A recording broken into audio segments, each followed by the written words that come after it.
शुरुआत करना चाहती हूँ lieutenant general retired Rakesh Sharma ji, आपको क्या लगता है, क्या ये बच्चों के हित में है? आज जो बच्चे सड़कों में उतरे हैं उनके अंदर बहुत गुस्सा है, आक्रोश है, क्या ये आक्रोश सही है? उनको लग रहा है कि ये 4 साल वाली कौन सी नौकरी हुई? धन्यवाद मेरे को बुलाने के लिए। सबसे बात मैं कहना चाहूंगा कि मैंने बहुत दुख से देखा है जो आपने विजुअल्स में दिखाया है कि बिहार में और जगह जगह पर इतना राइट्स हुआ है। आर्मी, आर्म्ड फोर्सेस सबसे ज्यादा अनुशासित और डिसिप्लिन ऑर्गेनाइजेशन है। जो लोग हमको ज्वाइन करना चाहते हैं, मैंने 40 साल नौकरी करी है, उनको सबसे पहले अनुशासन की आवश्यकता है और अनुशासन के बगैर फौज चल नहीं सकती है। आज ये जो ट्रेन चला रहे हैं, रेलवे स्टेशन चला रहे हैं, ये वो जाहिर नहीं करता है कि कल को आकर ये अनुशासित लोग आकर फौज में नौकरी कर सकेंगे, जहां पे जान माल की बात है, जहां पे दुश्मन से लड़ने की बात है। ये बहुत दुख है और बहुत पेन से हमने विजुअल देखे हैं। ये एस्पिरेंट्स जो है फौज को ज्वाइन करने के लिए एस्पिरेशन सही नहीं है।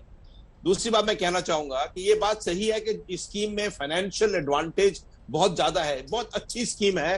फाइनेंशियली एक अच्छा पैकेज दिया गया है ओवरऑल। या एक उसकी उनकी इंश्योरेंस 48 लाख की इंश्योरेंस दी गई है जिसके लिए प्रीमियम भी नहीं देना है। सो बहुत बढ़िया स्कीम है। ये बात सही है कि 4 साल के बाद जो लोग बाहर जाएंगे वो क्या करेंगे और उनके बाद पैसा होगा, वो आगे पैसा होगा पर आगे क्या करेंगे। हाँ। इस विषय में हमने आर्म फोर्सेस को और गवर्नमेंट को सबको सेंसिटाइज किया है कि बात सही है, इसके बारे में सोचना आवश्यक है। और हमको ये भी बताया गया है कि इस विषय में गहन विचार हो रहा है मिनिस्ट्रीज में, कई मिनिस्ट्रीज में कि क्या किया जाए। होम मिनिस्टर ने बोला है कि हम इनको प्रेफरेंस देंगे, हरियाणा चीफ मिनिस्टर ने, मध्य प्रदेश चीफ मिनिस्टर ने, मणिपुर चीफ मिनिस्टर ने, सो इन लोगों को प्रेफरेंस मिलेगा। हमको चाहिए कि इस वक्त एक ऐसा पैकेज बनाया जाए कि ये 4 साल बाद इनको लेटरल कहीं पे एडजस्टमेंट किया जा सके। ये करने से ये स्कीम बहुत उम्दा स्कीम बन सकेगी। ठीक है, सुधांशु त्रिवेदी जी हमारे साथ आ गए। अब राजनीतिक मेहमानों को भी हम शामिल कर रहे हैं। आपके पास भी कुछ और सवाल है मेरे पास राकेश शर्मा जी, उन सवालों के पास मैं आपके पास आऊंगी, क्योंकि आप देखिए 4 साल वो बच्चा तो आर्मी में दे रहा है, वो बाकी कोई स्किल तो सीख नहीं रहा है, कोई दूसरा कोर्स तो कर नहीं रहा है, तो फिर वो अन्य कहां पर वो नौकरी के लिए जाएगा? क्या उसके लिए सिर्फ सेना के ही और वही रास्ते रह जाते हैं या फिर कहीं सुरक्षा गार्ड के? बहुत सारे सवाल हैं। लेकिन सुधांशु त्रिवेदी जी, आप लोग कह रहे हैं कि बहकावे नाम में ना आए छात्र, लेकिन छात्र तो आपकी सरकार से ये पूछ रहे हैं कि सर ये 4 साल वाली कौन सी स्कीम लेकर आए, उसके बाद हम क्या करेंगे? सेना के लिए जो जुनून चाहिए होता है, आप सरहद पर भी उनको भेजने की तैयारी कर रहे हैं। अब मुझे ये बताइए सर कि वो किस, आखिर एक सामाजिक सिक्योरिटी भी तो होनी चाहिए ना।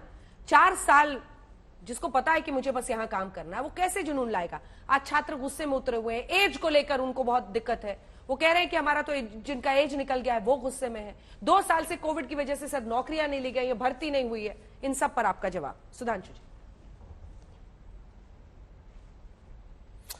देखिए 2 वर्ष से कोविड के कारण भर्तियां नहीं हो पाई, उस कारण से किसी के मन में क्षोभ है, आक्रोश है, वह समझा जा सकता है। परंतु ऐसा शर्मा जी ने कहा कि भाई आर्मी में आने की तो सबसे पहली रिक्वायरमेंट ही अनुशासन है।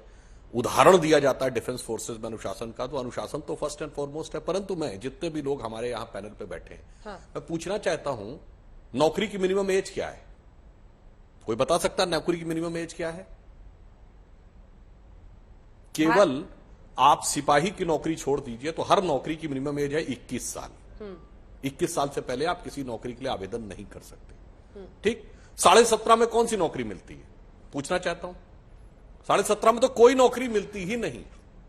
अब सोचिए कि जो भी छात्र या छात्रा 10वीं पास करके 17.5 या 18 से कम वर्ष की आयु में वो क्या करता? 2 साल 12th करता ना, उसके बाद वो शायद ग्रेजुएशन या कुछ करने का प्रयास करता। इन 4 वर्ष उसके खाली नहीं जा रहे, उसको 10वीं के साथ साथ 12वीं पास का सर्टिफिकेट भी मिल रहा है। तो इस 4 में से 2 साल तो उसके वैसे ही एजुकेशन पे घर बैठे जाते हैं, जिसमें उसको सैलरी भी मिल रही है और उसको कंपनसेशन भी मिल रहा है। तो जब वो पास आउट होगा, जिसमें उसके सिर्फ 2 वर्ष लगे, अब उसकी वास्तविकता में नौकरी में जाने की आयु प्रारंभ होगी 21 वर्ष की आयु। और जिस समय उसके पास 11,70,000 रुपए भी होंगे और प्लस ये आप व्यवहारिक दृष्टि से मानिए, चूंकि 21 वर्ष से पूर्व कोई विवाह नहीं कर सकता, तो 10 में से 9 लोग, अनलेस अंटिल किसी की बहुत बड़ी पारिवारिक जिम्मेदारियां ना हो, क्योंकि आर्मी में हर चीज कवर्ड है, तो सैलरी का भी एक बहुत बड़ा हिस्सा बचेगा। तो तकरीबन 20 लाख रुपए का उसके पास एक कैपिटल होगा।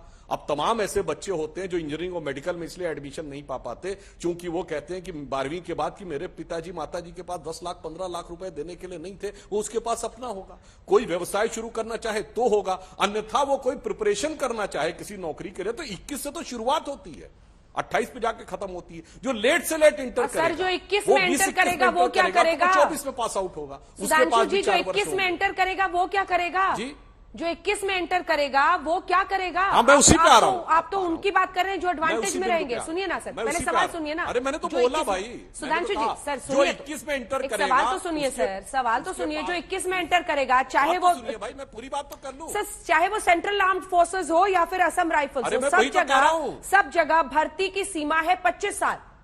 भर्ती की सीमा के लिए जो उम्र है सर वो 25 साल है। अब वो 21 में घुसा, वो 25 में निकलेगा, वो समय सीमा भी उसकी निकल गई।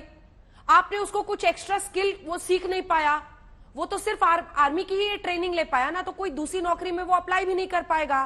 फिर वो क्या, उसके पास क्या है? बिल्कुल मैं टेक्निकल बात करता हूं। हाँ, मैं टेक्निकल बात करता हूं, बिल्कुल टेक्निकल। अंजना जी, क्या 21 वर्ष तक कोई भी व्यक्ति सिर्फ 10वीं पास रहेगा?